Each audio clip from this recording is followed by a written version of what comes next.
XLK, the Technology Select ETF, has had a pretty strong month over the last 30 days, up around 6%. One that has contributed a lot to this is Qualcomm, stock ticker QCOM, up around 11.5% over the last month or so. And if you zoom out year to date, up roughly 16%. Zooming out even more to 1 year, you can see they're roughly trading even at 3%. And you can see here on the graph, it's actually been a bit of a seesaw, so up and down. Now we are on the way up again. Looking at the valuation, you can see it seems pretty fairly priced at the current level with a 13.5% PE ratio or forward ratio, which is roughly 20% below the 5-year average. Jumping into the dividend stats, you can see they offer a dividend yield of roughly 2.6%, annual payout of 3.2%, $3.2 obviously, payout ratio below 37%, 5-year growth rate of 5.5%, and a dividend growth streak of 19 years. Coming in here, you can see here, started back in early 2000s, have grown it quite heavily ever since. There was a big jump back here in 2013, and just as we want to see it, up and to the right.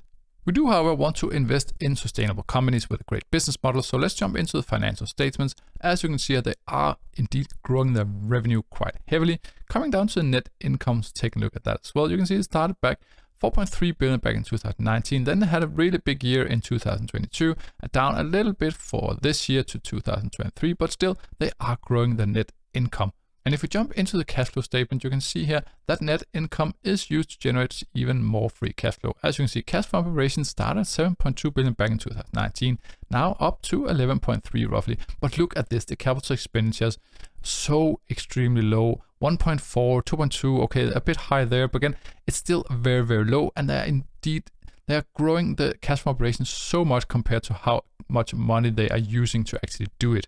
And if you jump down to the bottom here, you can actually see the free cash flow per share sits at $8.8. And if you remember, the dividend was $3.2 on a yearly basis. So there are plenty of free cash flow and a very great buffer to actually grow the dividend in the future. But before we jump into our intrinsic value calculations, I do want to know what Wall Street thinks about Qualcomm. And as you can see, they have it rated as a buy. 32 analysts, with roughly half of them, has it as a strong buy, 7 has it as a buy, 8 on hold, and then there's one single person on the strong sell side, which is pretty weird, I would say. So let's jump down to the price target. And you can see average price target, roughly 138, 11% upside from the current levels.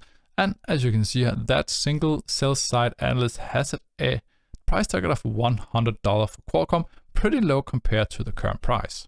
And if you compare to the S&P 500, you can see here, 1 year they are actually not really performing that well versus S&P 500. Zooming out to 3 years, they're actually pretty bad, to be honest.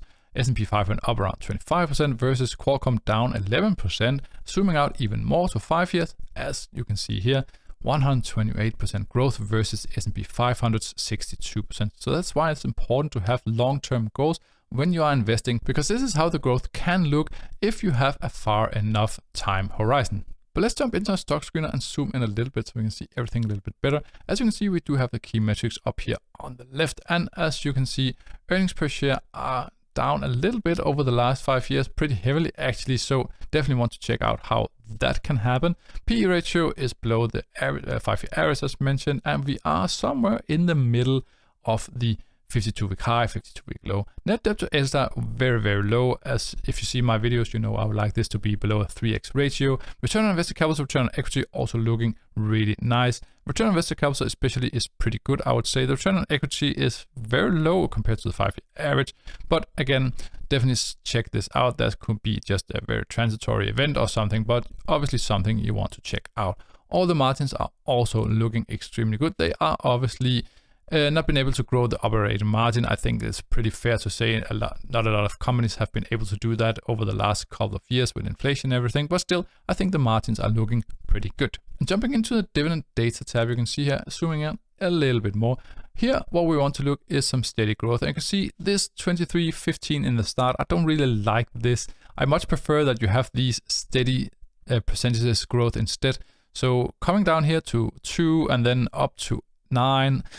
I much prefer some steady growth instead. Just use the 5% per year instead of going very high, very low. I know obviously it's not always how it works, but I think that is just a minor thing here for Qualcomm because everything else is looking extremely well. Dividend growth rate over the last 10 years is roughly 9%, and then for the last 5 years, as mentioned earlier, the 5%.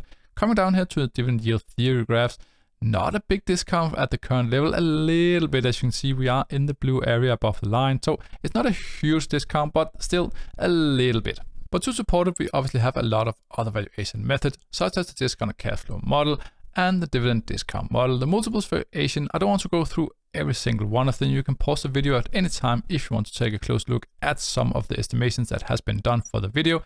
And as you can see here, we also have the free cash flow variation, the Peter Lynch model, and so on. So before we jump into the summary, thank you so much for watching. If you haven't done so already, please subscribe to the channel for more videos in the future. Now let's jump into the summary where we have all our valuation models. And normally we like to exclude just single one, maybe because it's negative or there's something wrong with it. But in this case, I think everything is looking pretty good. The average intrinsic value sits around 118, with the current price being 124. Average current discount is roughly minus 5%. I think that is definitely still fair enough to call that a fair value, but we obviously also want to include a margin of safety, as you can see over here. And to do that, we do have our margin of safety calculator over on the right. It works by taking a standard of 25 and then either add or deduct a little bit of margin of safety based on some of the key metrics that we saw earlier in the stock screener here. So as you can see here, by going through everything here, we end up with a margin of safety of 10%. So if we add that over here, we get an acceptable buy price of $106. Qualcomm has recently debuted its PC laptop chip, the Snapdragon X Elite, which rivals the Apple's M series in very important aspects, and it actually blows away Intel and AMD laptop chip. So I think the future is pretty bright for Qualcomm. Actually, I would probably wait a little bit, because as you saw from the price graph here, if we go back to 1 month, you can actually see here, it's not that long ago we actually were down at that acceptable buy price. We actually only need to go roughly 2 weeks back, and then they were down around the 104 mark. Now I think it's a bit on the high side, but still I would be probably pretty okay buying. I think we're pretty close to the fair value, all things considered. It is a technology stock which tends to be a bit overvalued. I think the PE looks pretty good. All the fundamentals and the metrics looks really nice as well. So this margin of safety, I would leave it up to you. Personally, I would like it to be there because they had that recent growth. So maybe it's due to a little bit of a pullback and then you can probably buy in. So still, acceptable buy price for me should be below the 115 or something like that, like 112. So just maybe a little bit slight margin of safety of, let's say, 5% before I would start consider to nibble at some shares of Qualcomm. Thank you so much for watching, and I'll be seeing you in another video.